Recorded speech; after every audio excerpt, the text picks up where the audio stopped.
Hello mga kaibigan, kumusta kayo? So, ngayon, nagluluto ako ng tanghalian. Paano?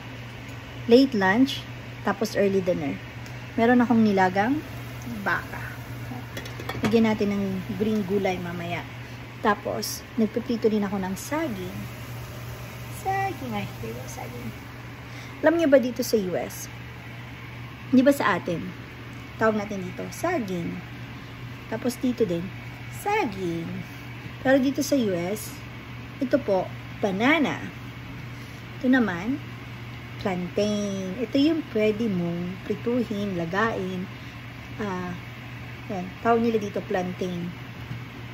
Tapos ito naman, yung pwede mong kainin kapag hinog na. Tapos pwede mong ilagay sa dessert. Ito yun, tawag nila banana. That's banana. Pero this is plantain. Ito yung parang saba, ano ba yun? Parang ganun, yung basta, yung pwede mong prituhin, pwede mong lagain. Dati hindi ko alam, tawag ko dyan parehas lang yan, banana. Hindi pala, hindi pala, medyo naabno ako nung first time ko dito sa US. Pero ngayon yan ay plantain. So yun, share ko lang.